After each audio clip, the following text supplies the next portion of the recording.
Moi, j'ai été comme la majorité des femmes d'ailleurs, confrontée à des remarques sexistes, à de l'infantilisation. Même si ce sont des micro-agressions sexistes, c'est des remarques sur l'apparence, des interruptions, alors ensuite systématiques en réunion, une grande difficulté à prendre la parole et à pouvoir la garder. Voilà. Puis aussi des décisions, des remises en question sans justification claire. Bonjour à tous et bienvenue dans AI Experience, le podcast qui démystifie l'intelligence artificielle. Je m'appelle Julien Rodelsperger et nous allons découvrir comment l'IA est en train de changer le monde. Et pour cela, j'ai le plaisir d'être accompagné par Gina Gulamenez, qui est consultante en transformation numérique, gouvernance et gestion des risques IT, professeure associée à l'Université Paris-Dauphine et responsable du programme She Leads Tech. Aujourd'hui, nous allons parler de la place des femmes dans le monde de la technologie et de l'intelligence artificielle. En effet, la 4e édition du baromètre She Leads Tech souligne la sous-représentation des talents féminins et le fait qu'il est susceptible de générer des biais dans les algorithmes. On va parler de tous ces sujets très importants. Bonjour Gina, merci de participer à cet épisode d'AI Experience. Comment vas-tu? Très bien, merci. Je suis ravie de participer à cette conversation. Eh ben, écoute, merci de prendre le temps. On va effectivement parler de tous ces sujets. Alors, pour commencer, est-ce que tu peux juste nous parler un peu de ton propre parcours et surtout, qu'est-ce qui t'a amené à t'intéresser à la place des femmes dans le monde de l'IA et de la tech? Alors j'ai un parcours de plus de 30 ans dans le numérique, à l'intersection de la transformation des systèmes d'information, mais aussi de la cybersécurité et de l'IA. Donc j'ai commencé ma carrière il y a déjà bien longtemps comme ingénieur logiciel dans les années 80, bon, une époque où les femmes étaient peut-être encore plus rares qu'aujourd'hui. Et rapidement, j'ai constaté dans les différentes entreprises que être une femme dans un univers, dans ce domaine et dans cet univers-là, était un petit peu compliqué, devoir prouver ses compétences, parfois plus que les autres, pour être entendu et reconnu, et puis surtout être dans une, minorité absolue, hein. Si on prend les chiffres rapidement, c'est, 17 et c'était, à peu près la même chose, hein. Ça a pas beaucoup, évolué, ça a même un peu régressé d'ailleurs. 17 de femmes dans ces professions-là. Donc au fil du temps, j'ai occupé des postes de direction dans les grands groupes. J'ai dirigé des équipes internationales sur des sujets plutôt complexes, comme, la cybersécurité industrielle ou la gouvernance des risques. Et ces fonctions qui sont plutôt, stratégiques sont encore aujourd'hui majoritairement tenues par des hommes. Donc je me suis assez vite intéressée à la place des femmes dans la tech, parce que c'est un combat finalement que j'ai vécu, dans mes dans mes tripes, que j'ai vécu de l'intérieur. Et donc à chaque étape de mon parcours, j'ai vraiment mesuré à quel point, la mixité, c'était important, ça améliorait, les prises de décision, les sécuriser les transformations, mais je crois qu'on va en parler un petit peu plus tard. Absolument. On parlait en tout cas du baromètre She Leads Tech, donc on en est à sa 4e édition. Selon toi, quelle est l'importance d'un tel outil pour faire avancer la cause des femmes? Le but, c'est quoi? C'est de faire la lumière, une photographie à un instant T pour voir un peu les évolutions, c'est ça? Alors, en fait, c'est tout ce que je viens d'évoquer qui m'a poussée à fonder un programme qui est Shields Tech France, qui va au-delà du baromètre. Il y a pas mal d'actions, mais on a bien sûr commencé en faisant des constats, en constatant la situation dont on n'avait finalement pas complètement, tous les tenants et les aboutissants, et pour assez vite nous dire: «Mais il faut absolument, passer à l'action». Et dans ce passage à l'action, ben, il y a plusieurs, ça aussi on y reviendra je pense, il y a plusieurs, aspects. Un des aspects, adresse l'entreprise qui attire, qui est censée attirer, les recruter, attirer les femmes, les faire rester, les faire évoluer. Et ça c'est chez Listech, et le baromètre est là. C'est un outil qui est important, parce que ça n'est pas un outil de mesure comme on pourrait l'imaginer, mais c'est un outil qui nous permet d'aller au-delà de ces constats-là pour, de façon à identifier et diffuser les meilleures pratiques. Donc c'est pas du name and shame, c'est réellement de la promotion des bonnes pratiques, c'est le cercle vertueux. C'est on collecte et on fait valoir, on montre ce qui fonctionne vraiment dans l'entreprise pour faire, évoluer, la place des femmes, et notamment en cybersécurité et en intelligence artificielle. D'accord. Alors, je reprends donc quelques chiffres, du baromètre. Donc en 2025, 8 entreprises sur 10 ont mis en place une politique de promotion interne des femmes dans les métiers du numérique. 7 entreprises sur 10 mènent des actions de sensibilisation en interne pour lutter contre le sexisme. 77 ont déployé des parcours d'évolution professionnelle dédiés pour les femmes. Bon, finalement, tout va bien alors. Ah bah, il faut dire que le baromètre, prend ces chiffres des entreprises qui répondent, qui ne sont pas si nombreuses. Ce qui veut dire que, en réalité, nous avons les entreprises les plus vertueuses qui répondent, celles qui ont mis en place, des choses. Alors, donc c'est 80 des entreprises répondantes. Donc ça, c'est un premier point. Donc c'est important de le préciser. En termes de nombre, on s'est rendu compte, on trouvait que c'était assez peu. En fait, on a, environ une centaine d'entreprises qui répondent aujourd'hui, représentatives de la situation, c'est-à-dire à la fois des grandes entreprises, mais aussi des petites entreprises et aussi des entreprises du secteur public. Donc on a un peu une belle représentativité par rapport à ça.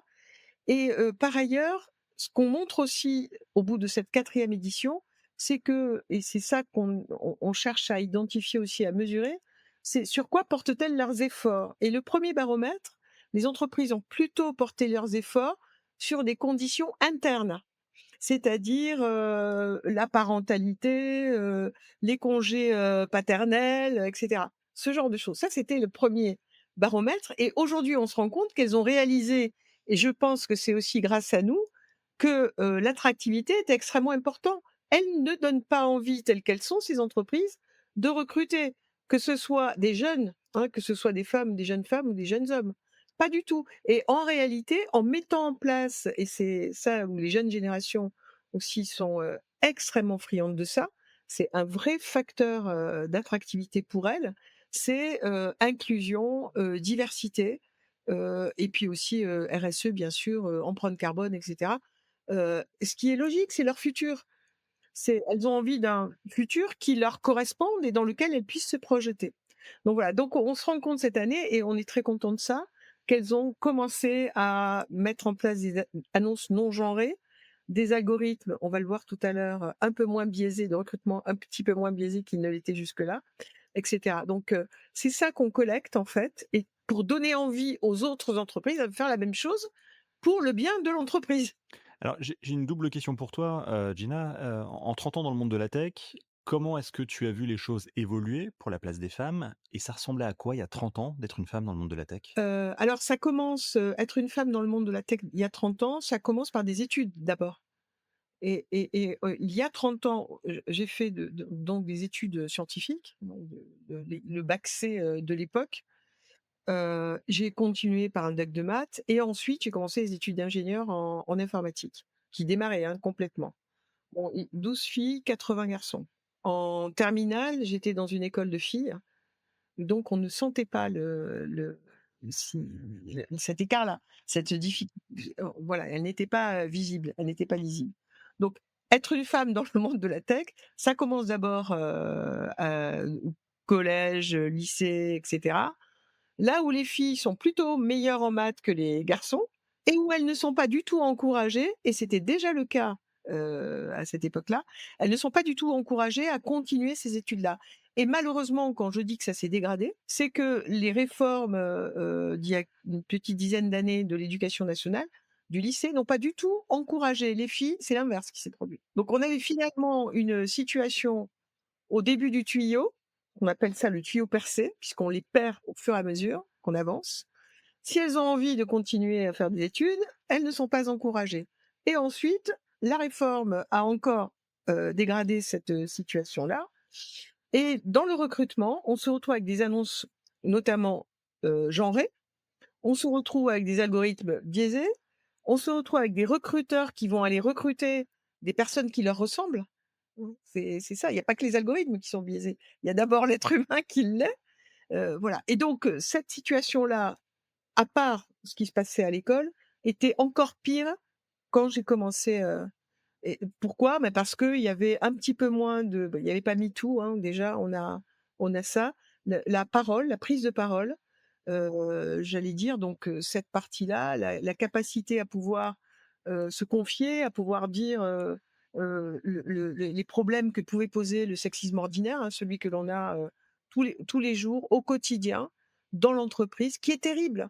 parce qu'il n'est pas frontal, en fait. Est-ce que toi, c'est un sujet auquel tu as été confronté au cours de ta carrière? Le sexisme ordinaire, la misogynie, le problème de culture et cetera? Absolument, donc moi j'ai été comme, la majorité des femmes d'ailleurs, confrontée à des remarques, sexistes, à de l'infantilisation, même si ce sont des micro-agressions sexistes, c'est des remarques sur l'apparence, des interruptions alors ensuite systématiques en réunion, une grande difficulté à prendre la parole, hein, et à pouvoir la garder, voilà. Et puis, cette espèce de non-confiance des femmes dans leurs capacités, et sur lesquelles on ne travaille pas aussi, assez, hein, de les engager, leur dire: «Tu as ta place, tu peux toi aussi, tu as tes compétences».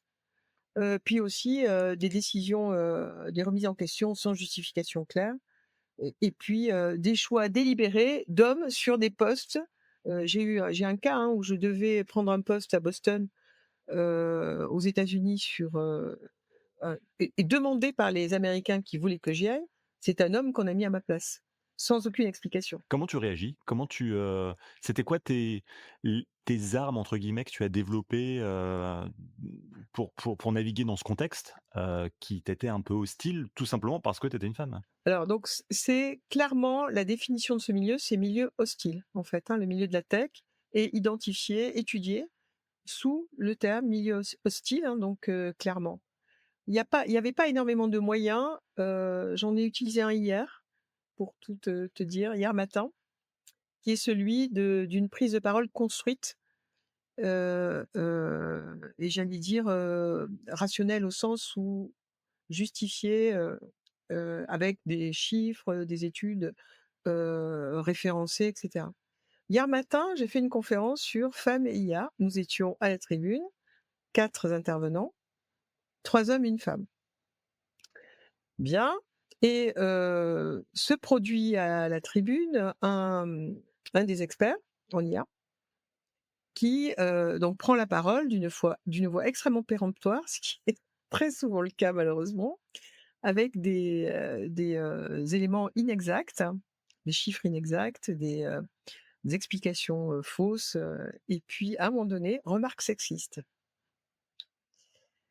Et donc là, 2 fois, je l'ai interrompu en public, en justifiant et en donnant et en expliquant pourquoi je l'interrompais et pourquoi il n'était pas possible dans ce contexte et vu compte tenu du sujet que l'on évoquait, de continuer là-dessus. Donc, il y a, je pense, cette capacité à prendre la parole et à, voilà, bon, ça a l'air un peu, faible, je dirais pas, quelque chose d'un peu, mais c'est ça, hein. C'est prendre confiance, prendre la parole, évidemment de façon juste, hein, pas du tout, d'une façon juste, au bon moment, et surtout de ne rien laisser passer.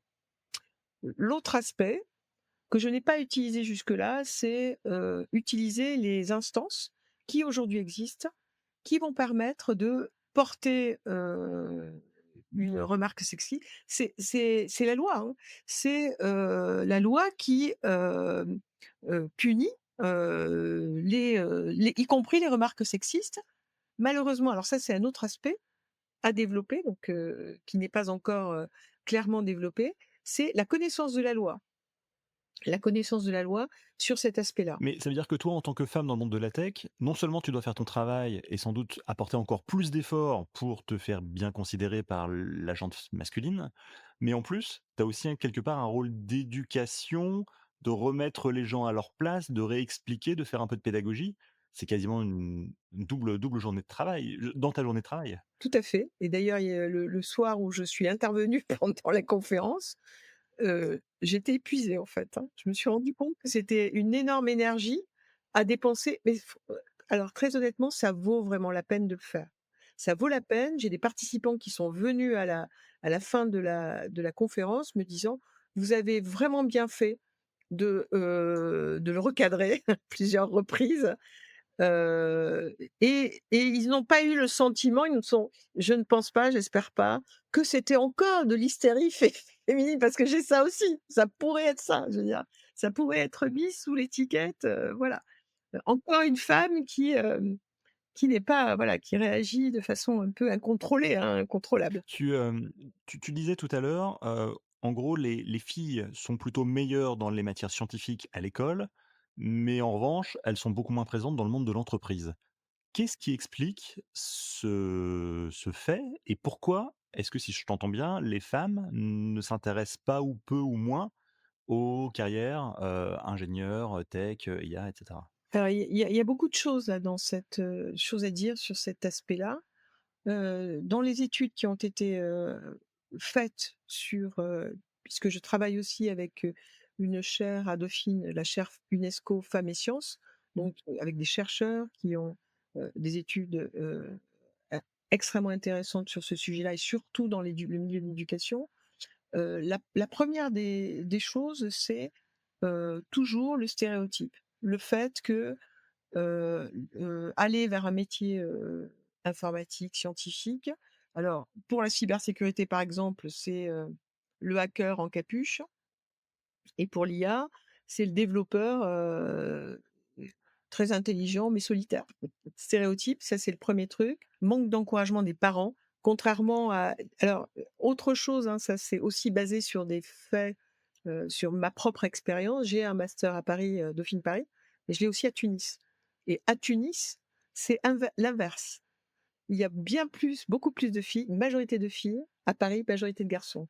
En candidature ce matin, j'étais en train de faire des interviews à Tunis, en visio, je n'ai eu que des filles, 10 filles en candidature, aucun garçon. Ce qui est plutôt encourageant. C'est très encourageant. Alors c'est très encourageant. Alors on a cherché à savoir, à comprendre pourquoi. Alors c'est aussi un phénomène reconnu, hein. On sait que par exemple en Indonésie, en Afrique du Nord, beaucoup plus de femmes ingénieures. Elles sont largement encouragées par leurs parents. Donc c'est quoi? C'est une question culturelle, familiale? Culturellement culturellement, exactement. Culturellement, les parents considèrent que l'informatique, comme ça l'était d'ailleurs au départ quand, les femmes s'occupaient de la programmation, hein, la partie soft, c'était les filles. Bah, comme à ce moment-là, ils sont vraiment là-dessus et pour eux, les sciences, médecins et cetera, ce sont des activités professionnelles qui vont très bien. Alors, pour une femme, donc ça, c'est toute la capacité aussi, l'intérêt de l'émancipation, c'est-à-dire qu'on se sert de ce type de métier pour notamment, par exemple, en Afrique subsaharienne, il y a des programmes de la Banque mondiale pour l'émancipation des femmes avec les métiers avec la transformation numérique. Et donc, pourquoi? Bah, parce qu'elles peuvent rester chez elles aussi pour travailler, en fait. Il y a un côté extrêmement pratico-pratique, faut pas chercher très loin, qui va permettre, justement à ces femmes d'avoir des salaires plutôt bien payés. Il y a aussi ça, hein, c'est le fait que c'est plutôt bien payé et puis aussi des métiers, des qui sont manquants aujourd'hui. On a besoin d'ingénieurs cyber, de développeurs IA et cetera. Voilà, donc il y a à la fois le stéréotype qui vient un peu des manuels scolaires, C'est hein, un peu aussi aussi. la culture populaire. Est-ce que les médias aussi peuvent avoir une forme de responsabilité? Je veux dire, quand tu regardes une série sur Netflix où tu as un hacker ou un développeur IA, c'est toujours effectivement, comme tu le dis, un homme, souvent blanc d'ailleurs, et qui travaille sur ces sujets. Comment tu fais, pour lutter contre ces clichés? Tu es, professeur associé à Dauphine, je l'expliquais. Est-ce que les étudiantes avec lesquelles tu travailles, tu interagis au quotidien, se projettent dans une carrière en IA? Qu'est-ce qu'elles te disent sur ce sujet? Alors c'est très intéressant parce que en étant responsable de master, une des réponses qu'elles m'ont faites quand je leur ai demandé au recrutement: «Pourquoi avez-vous choisi ce master?» Elles m'ont dit: «Beh, parce qu'on vous a vu et que» ça c'est le rôle modèle, c'est le côté rôle modèle et en effet ça fonctionne. Mais un rôle modèle, attention, pas inaccessible, un rôle modèle sur lesquels elles peuvent vraiment se projeter, qui sont proches d'elles, qui voilà, du et qui peut aller jusqu'au mentorat. Ça, c'est vraiment important. Donc pour mes étudiantes, les miennes, celles qui déjà viennent parce qu'elles m'ont vue. Ensuite, il faut les conforter dans leur choix, les garder, comme en entreprise, hein, les conforter dans leur choix. Donc ça, c'est du mentorat. C'est du mentorat qui est fait au travers donc cette commission que j'anime en France, hein. J'ai aussi intégré des étudiantes qui, elles, me proposent, ayant été elles-mêmes, j'allais dire, confrontées à cette difficulté dans le choix, dans leur orientation, me proposent des actions. Une des actions a été justement de se servir des réseaux sociaux non pas, justement pour diffuser une image stéréotypée des filles, mais l'inverse.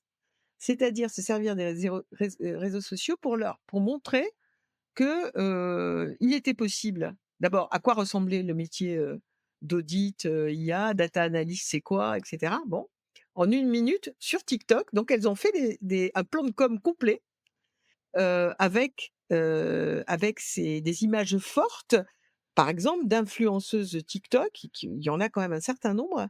Il y en a une qui s'appelle, Je débute dans la data. Qui propose pas mal d'infos sur, les métiers dans le domaine, sur, la data analyse et cetera. D'accord. Et est-ce que, c'est plus, facile aujourd'hui, quand on est une femme, de se construire dans une carrière, de se projeter dans une carrière, dans le monde de l'IA ou de la tech ou du numérique? Oui, parce Il y a des opportunités? Je veux dire, c'est pas c'est il y a moins de freins en 2025 qu'il pouvait y en avoir avant? alors i je dirais qu'aujourd'hui, il y a plus de femmes quand même malgré tout. L'idée, c'est que de rendre visibles celles qui ne l'ont pas été, hein. Parce qu'elles étaient là, elles ont toujours été là les femmes. Alors pas en assez grand nombre, hein, on est d'accord, mais elles étaient présentes, mais elles étaient complètement rendues invisibles et volontairement. Bon, c'était, le macartisme, c'était c'est cette époque-là, alors bon, on est loin d'aujourd'hui, mais quoique, où on voulait les renvoyer au foyer, pour pouvoir faire des enfants, en fait, hein. Ça aussi, c'est très pratico-pratique tout ça. N'est pas, faut pas chercher très loin, en fait, en général. Donc, aujourd'hui, ce qui est important, je veux dire, hein, de garder en tête, c'est que cette visibilité, ça a un effet qui est extrêmement positif, c'est qu'elles vont pouvoir se projeter. Donc si on voit plus de femmes, notamment à la tête de cabinets, à la tête de projets, à la tête d'entreprise, à la tête de département, à la tête de master, eh bien, c'est plus simple pour elles et on nous entend plus, on nous voit plus, voilà. Il y a beaucoup bien sûr, il y a beaucoup d'associations qui ont été créées. Ce qu'il faut aujourd'hui, c'est qu'on travaille tous ensemble, hein, toutes ensemble, toutes ces associations-là. Nous, on travaille déjà avec Femmes et Numérique, qui est une fondation, d'entreprise, hein, avec un mécénat d'entreprise et cetera. On travaille avec la chaire Femmes et Sciences, je l'ai dit, à Dauphine. On vient de signer la semaine dernière une tribune dans Les Échos où il y a l'ensemble des associations qui s'est, rassemblée avec la mairie de Paris pour, dans le cadre de Diversitech. Donc diversité dans la tech, hein, c'est une initiative de la mairie de Paris, voilà.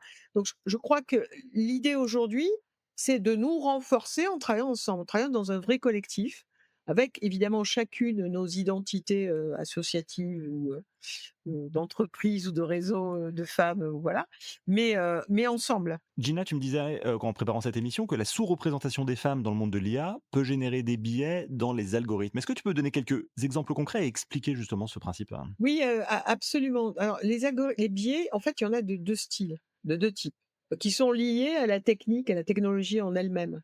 Donc, quand on a, une appli, en IA, on a d'une part, l'algorithme, donc les règles et donc on a d'autre part les données.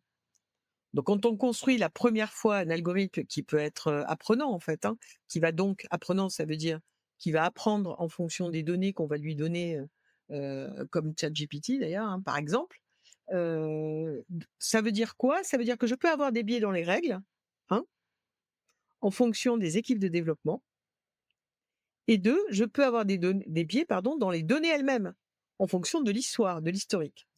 Donc ça donne quoi cette affaire? Ça donne par exemple l'appli de santé, les biais dans l'algorithme lui-même dans les règles. Ça donne une appli de santé Apple qui tenait pas du tout compte, par exemple, des cycles menstruels. Pourquoi? Ben parce que dans l'équipe de développement, ben, il y avait probablement pas de femmes. Ça, c'est les règles. Ensuite, il y a l'historique. Donc, on est tous très au courant du problème de l'algorithme de recrutement d'Amazon qui bloquait de façon systématiquement quand dans les données, il voyait femme ou une école féminine. Parce que l'histoire, c'était basé sur l'histoire de l'entreprise. Et dans l'histoire de l'entreprise, ben, il y avait visiblement, à nouveau, un nombre il y avait pas de femmes, quoi. Donc, voilà. Donc, c'était une discrimination basée sur l'histoire, sur les données elles-mêmes. Et donc, dans l'apprentissage, lorsque l'algorithme apprend, avec ces données d'historique dans lequel il n'y a pas ou peu de femmes représentées, qu'est-ce qu'il apprend? Bah, qu'il faut pas les sélectionner si elles sont pas là. Est-ce qu'aujourd'hui l'IA serait sexiste? L'IA n'est pas sexiste, elle dépend de la façon dont on le conçoit. L'IA ne fait que observer, enfin finalement, hein, observer, je vais dire ça comme ça, observer le monde tel qu'on lui donne à voir. Si on lui donne des informations qui sont celles qui sont stockées et disponibles, hein, aussi, puisqu'il y a un certain nombre de données qui ne sont pas données. Par exemple, à ChatGPT. ChatGPT apprend. Je prends cet exemple-là parce que c'est celui qui est le plus courant, mais je pourrais prendre Mistral, je pourrais prendre toutes les autres IA génératives qui fonctionnent sous ce format-là, et toutes les autres IA qui sont basées sur de la statistique, donc de l'analyse des données. C'est-à-dire à chaque fois que je vais avoir le plus grand nombre par exemple, d'un profil donné, homme 30 ans. Si j'ai le plus grand nombre de profils hommes 30 ans dans mon analyse, dans mon sac dans mon sac de données, bah, je vais plutôt avoir tendance à choisir homme de plus de 30 ans. Ça a l'air bien cette affaire. C'est plus positif. Mais c'est très ennuyeux. Là, je parle des exemples les plus connus de recrutement, mais il y en a tout un tas d'autres. En santé, c'est grave en santé parce que, par exemple, si je base un diagnostic médical, hein, sur des données de santé dans lesquelles les données sont biaisées et avec des symptômes qui ne sont pas les mêmes, de crise cardiaque par exemple, qui ne sont pas les mêmes entre un homme et une femme, on pourra donc du coup pas détecter qu'elle est en train, peut-être dans les jours, les semaines qui viennent, d'avoir un risque d'avoir une crise cardiaque. Mais on peut se sentir assez démuni face à cette situation parce que, on se bat contre des géants de la tech, contre des algorithmes, c'est un peu des boîtes noires, on ne sait pas trop ce qui s'y passe. Qu'est-ce qu'on peut faire pour faire évoluer les choses? Oui, c'est le principe de l'explicabilité. Donc, par exemple, la réglementation. Alors là, on a quand même quelques réglementations qui viennent nous aider là-dessus. Elles ne sont pas toutes mises en œuvre en Europe. Après, on peut être plus nombreuses aussi à faire du développement. On peut apprendre à nos petites filles. Il y a beaucoup d'assos qui travaillent là-dessus, hein, et ça change complètement la donne, hein, quand on fait travailler des enfants, et on le sait bien, sur ce sujet-là, très tôt, ça permet en effet de développer un intérêt qu'elles vont garder plus tard, hein. Moi, c'est très exactement ce qui m'est arrivé, hein. J'ai travaillé très tôt sur ce sujet-là, et je suis, voilà, et aujourd'hui, ça fait partie de mon c'est naturel, on va dire, hein, c'est mon mode de fonctionnement.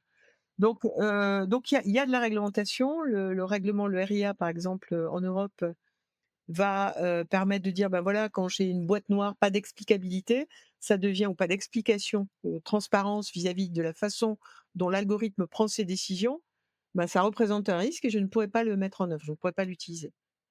D'accord? Après il y a une chose à faire qui était, me semble-t-il, essentielle. C'est un peu faire ce qu'on est en train de faire aujourd'hui, c'est d'abord une prise de conscience et ensuite se former.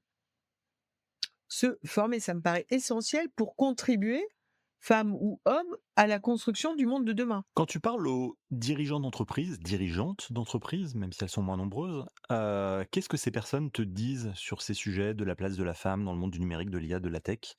Parce que parfois je me dis, il y a un côté un peu greenwashing, tu vois? On fait de la communication, on veut bien paraître, on veut être vertueux, mais sur le terrain, dans la réalité, est-ce que c'est si facile que ça? Pas du tout. Ça n'est pas du tout facile. J'ai souvent aucune prise de conscience. C'est souvent fait pour répondre, à la loi Rixin ou, à la loi Copé-Zimmermann, c'est-à-dire, si je m'adresse au comité de direction et comité exécutif, ça sera fait demain pour répondre, au RIA par exemple ou à d'autres, à l'index, sur l'égalité, hein, voilà, dans lequel il y a une sanction. Sur lesquels il y a une sanction, il y aura une sanction assez ferme. Et j'en ai certains qui n'ont aucune conscience, y compris des femmes, hein, d'ailleurs, Ça peut sembler un peu paradoxal, non? qui n'ont aucune conscience. Ouais, ouais, je sais. C'est ce qu'on appelle, le complexe de la reine des abeilles. C'est-à-dire moi j'y suis arrivée en haut par ma compétence, donc c'est pas du tout une question de genre. Donc j'y suis arrivée, donc les autres n'ont qu'à se débrouiller. Voilà. C'est vraiment un sujet, de fond, hein, vraiment compliqué. Je pense qu'il faut vraiment qu'on y attache plus d'importance qu'on ne le fait aujourd'hui. Et donc ce dont je leur parle à ces dirigeants, c'est le business. Ça, le business, ils comprennent. Ils comprennent qu'on ne peut pas se passer de la moitié de la population dans les métiers de demain et dans les compétences. C'est pas possible. Que, en effet, ce monde de demain, il ne peut pas être, il n'est pas représentatif si je n'ai pas dans mes données, là ça devient presque plus que mécanique. C'est-à-dire que ça devient exponentiel. C'est-à-dire qu'un biais que j'avais déjà à l'occasion pour un recrutement par exemple, il va devenir encore plus, en tant qu'être humain, il va devenir encore plus flagrant, encore plus important. Donc il y a urgence à se former et à faire en sorte que, par exemple, les biais de recrutement soient neutralisés. Ça, certaines entreprises commencent à travailler là-dessus. Et puis, ils ne sont pas insensibles, au chiffre d'affaires que ça peut leur amener. Pourquoi? Parce que la base de transformation numérique réussie, c'est l'amélioration des bases des performances de l'entreprise. Et une transformation numérique réussie, aujourd'hui, c'est basé sur l'amélioration de l'expérience client, collaborateur, partenaire, et c'est de l'IA. Derrière, c'est de l'IA, c'est de l'analyse de données. Je suis capable de créer des profils, d'identifier mieux mes profils de clients, et donc je vais plus adapter mes services, mes produits, etc. Donc ce que j'entends, c'est que les entreprises le font pas parce que c'est éthique, bien, moral, normal, mais parce que ça peut avoir un impact au niveau business. Alors, C'est un peu elles triste, sont non? pas toutes comme ça. On a certaines entreprises, d'ailleurs celles qui ont souvent des dirigeantes femmes, quand même. Oui, j'ai des exemples. Tu as quelques exemples en tête? Ou soit d'entreprises, soit d'initiatives concrètes mises en place justement pour, attirer et retenir les femmes dans ce domaine?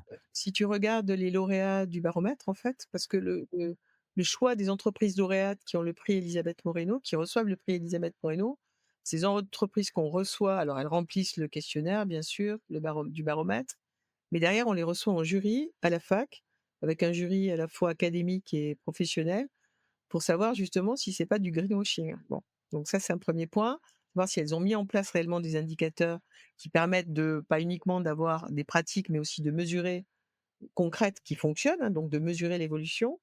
Donc ça, c'est un autre aspect. Et donc, notamment, on avait, si je vais citer CGI, qui est une entreprise de la tech.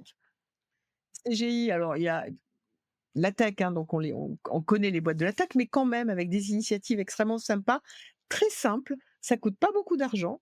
C'est faire venir les filles des employés, les nièces, des collaborateurs, toutes petites, voir ce que c'était que faisaient leur papa et leur maman, leur oncle et tante dans la tech. Ça coûte un jus d'orange. Alors ils font des jeux, ils font des petites choses, comme ça pour rentrer un peu déjà dans le sujet, du dev et ce que c'est finalement, et ça permet vraiment ça marche vraiment extrêmement bien. Et c'est pas et au final, ils ont un très bon score. Si on regarde juste le score, leur index égalité, égalité salariale, égalité et cetera, il est excellent. Il a évolué? Est-ce qu'aujourd'hui c'est plus facile de mettre en place ces initiatives? De façon La question est générale ou juste dans les entreprises lauréates? D'un point de vue général, Je pense que ce qu'on a pu observer lors du jury, donc lors du jury, on identifie une dizaine d'entreprises et ensuite on en a une par catégorie. Donc il y en a une sur grande entreprise, une petite entreprise et une, secteur public, et ils discutent entre eux. donc c'est de l'échange de bonnes pratiques, quoi, c'est intéressant. Oui, c'est intéressant, et ils se sentent un peu isolés, mais j'ai des questions qui vont paraître un peu, quelquefois, hein, on me pose aussi des questions en direct, des grandes entreprises qui ont monté des gros réseaux. L'autre aspect qu'on a identifié cette année plus que les autres années, c'est que ces initiatives, elles fonctionnent quand il y a du budget derrière, et donc là, c'est un vrai indicateur, c'est quel budget avez-vous pour ces initiatives-là? S'il y en a pas, ça veut dire que, bon, il y a pas grand-chose derrière. Donc le budget, et donc une de ces entreprises-là me dit, alors on a monté un réseau, ils ont du budget, hein, c'est important d'ailleurs. On a monté un réseau et là les hommes viennent nous voir en nous disant: «Mais nous, on est un peu les Caliméros de l'histoire, on est un peu laissés pour compte». Je lui dis: «Pardon?» Et donc on sait pas quoi faire pour leur répondre, ils sont pas contents.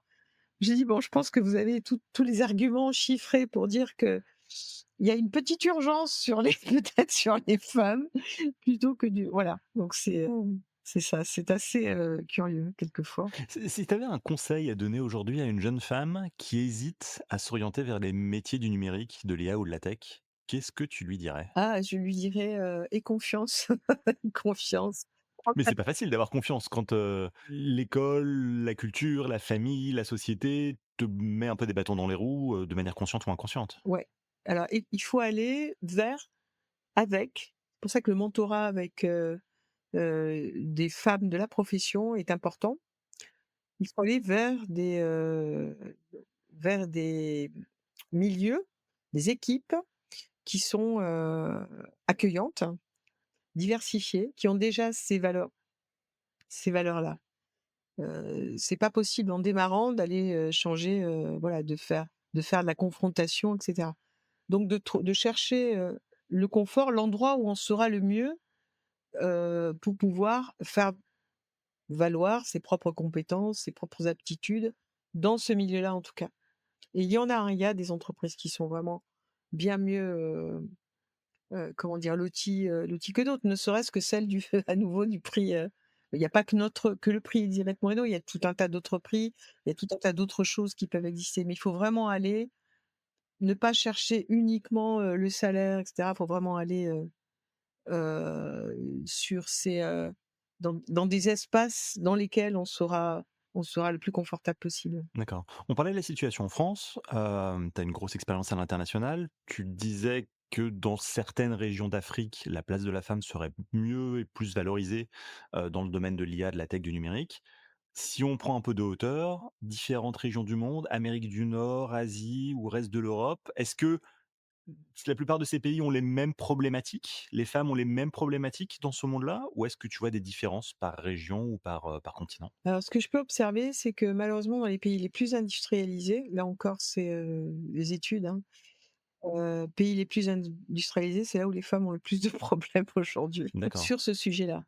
Sur ce sujet-là avec, ouais. un certain nombre de mouvements qu'on peut observer aujourd'hui en Amérique du Nord, notamment, dans certaines entreprises qui, d'ailleurs, ont fait pas mal de communication autour de l'égalité, Ouais, égalité, diversité, voilà. inclusion, diversité et cetera. Exactement, exactement. Ben, c'est ce mouvement-là qui est très, très inquiétant, D'accord, OK. ce mouvement est très Donc plutôt inquiétant. dans les pays en croissance, dans les pays au développement, il y aurait plus de place, plus d'opportunités pour les femmes? Exactement. Ils en ont besoin. Je vais pas dire que c'est un peu comme pendant la guerre.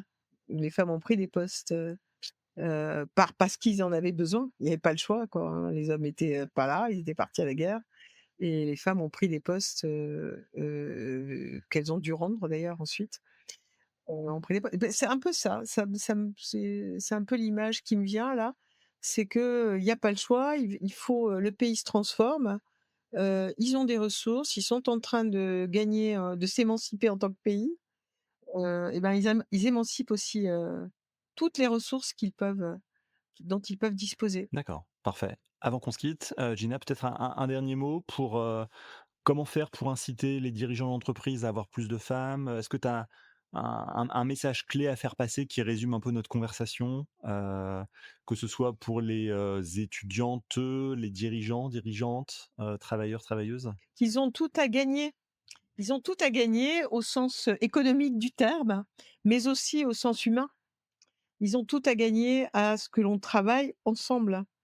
À nouveau, nous ne sommes pas une minorité. On peut pas nous considérer comme une minorité et les 2 faces d'une même pièce, c'est, cette diversité-là qui va créer, réellement, qui va construire ce futur que l'on espère, et que ces jeunes générations espèrent. Elles en ont besoin d'avoir de l'espoir, de l'espérance. Voilà. Donc l'humain au centre. Parfait, bah, merci beaucoup. Alors à la fin de chaque épisode, l'invité du jour doit répondre à une question posée par l'invité précédent. Est-ce que tu es prête? Oui, Bah écoute, en attendant d'écouter ta question, je vais te laisser écouter celle de Enrico Panay, qui est éthicien de l'IA, consultant et également professeur. On écoute sa question. Alors, c'est une question très simple. On parle d'IA et j'ai une question qui est quasiment métaphysique pour tout le monde. Combien de temps l'intelligence artificielle nous fera-t-elle réellement gagner dans le futur? je formulerai pas sur le temps, je formulerai à nouveau sur, sur cette qualité de vie. Qu'est-ce qu'elle nous fait gagner comme temps pour conforter le lien humain? Qu'est-ce qu'elle nous fait gagner comme temps? C'est plutôt ça, hein, pour pouvoir justement, heu, nous améliorer nous, êtres humains et notre société. Voilà, alors évidemment, on va parler, des tâches répétitives et cetera. Oui, bon, OK. Mais ça existe déjà. Avec l'informatique, on était déjà là-dessus. Est-ce que tu es inquiète de l'évolution du marché du travail? J'entends parfois dire, l'IA va supprimer des jobs, supprimer sacrifier peut-être, une partie de certains secteurs d'activité. On pense au service client, par exemple, on pense à certains métiers répétitifs, d'entrée de data, de gestion de data et cetera. Est-ce que toi, en tant que professeur, avec le recul dont tu disposes, tu es inquiète ou pas sur l'évolution du marché de l'emploi? Alors, moi, tu as compris, je suis sur ce métier depuis tellement longtemps que je pense à l'industrialisation, à la rupture qu'il y a eu sur l'industrialisation. Bon, il y a des métiers qui ont disparu, clairement, que ça me paraît plutôt naturel qu'il y ait une évolution et normale et tout à fait logique qu'il y ait une évolution dans les métiers. Certains disparaissent et d'autres nouveaux arrivent. On oublie souvent qu'il y a beaucoup de métiers que l'on ne connaît pas aujourd'hui qui vont être créés demain, qui déjà ont été créés d'ailleurs, qui déjà ont été créés et il me semble, par contre, que l'on ne s'oriente pas suffisamment vers, le plus humain, ce que je viens d'évoquer à l'instant, malheureusement. On pourrait en bénéficier et tous en profiter bien plus. Parfait, très bien. Bah, écoute, merci beaucoup. Alors à toi à présent, quelle question est-ce que tu aimerais poser au prochain invité? Alors moi j'ai préparé ma petite question et donc et je tourne autour, hein, souvent de l'humain et de cet aspect-là, l'humain au centre, bon. Quelle serait la compétence humaine qui deviendrait, la plus précieuse à l'ère de l'IA généralisée et pourquoi? Parfait. Eh bien, écoute, c'est très clair. Merci beaucoup de ta participation, Gina. Je rappelle que tu es consultante, professeure et responsable du programme She Leads Tech. Merci d'avoir participé à ce podcast. Avec grand plaisir. Si vous avez aimé cet épisode, n'oubliez pas de vous abonner à l'émission sur votre plateforme de podcast préférée. Votre soutien compte et vos commentaires peuvent aider à partager cette expérience avec d'autres. Vous pouvez aussi visiter le site web ai-experience.io pour aller plus loin. À très vite pour un nouvel épisode.